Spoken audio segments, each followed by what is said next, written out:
ગુજરાત સહિત વિવિધ જિલ્લાઓમાં હીટવેવની અસર જોવા મળી રહી છે, ત્યારે પાટણ જિલ્લાના રાધનપુરમાં કાળઝાળ ગરમી વચ્ચે પાણી માટે લોકોનો પોકાર જોવા મળી રહ્યો છે।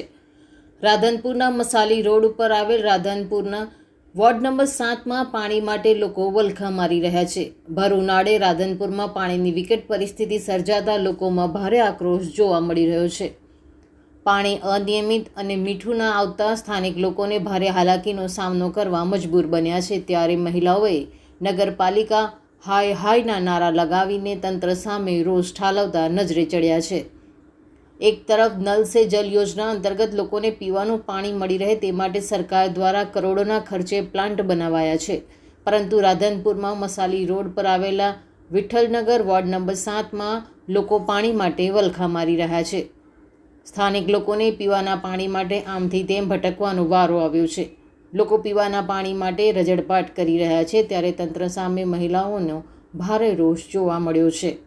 જો પીવાનું પાણી નહીં મળે તો આગામી ટૂંક સમયમાં મહિલાઓએ આંદોલન કરવાની ચીમકી ઉચ્ચારી છે। 7 નંબર વોર્ડમાં રહું છું। છેલ્લા 2 મહિનાથી 7 નંબર વોર્ડને જે પાણીની તકલીફ પડી રહી છે, અહીંયા બેડા ખાલી છે, ટાંકામાં પાણી આવતું નથી।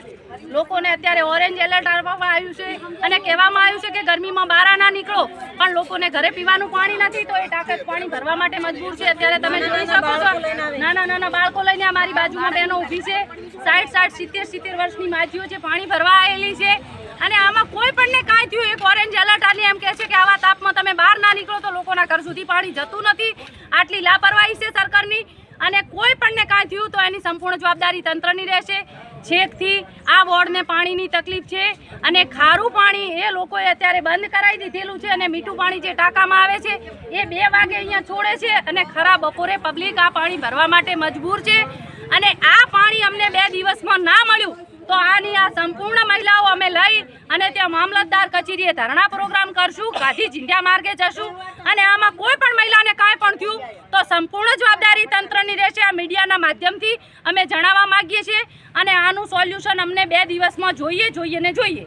પણ આ વિઠ્ઠલનગરની અંદર 20 વર્ષથી પાણી મીઠું નથી આવતું, ખારું ઝેર પાણી આવે છે અને ગરમ લાઈ જેવું નથી નવાતું। એ પીવામાં તો પથરીના બદલે આવડા પથરા થાય, પથરા ઈ પાણી ના પીવાય, નથી ગટર, નથી પાણી, કોઈ વ્યવસ્થા નથી, લાઇટની વ્યવસ્થા, રાતે પંખા ન ચાલતા। આ તો કોઈ વિઠ્ઠલનગર દફતર બારું છે કે શું છે?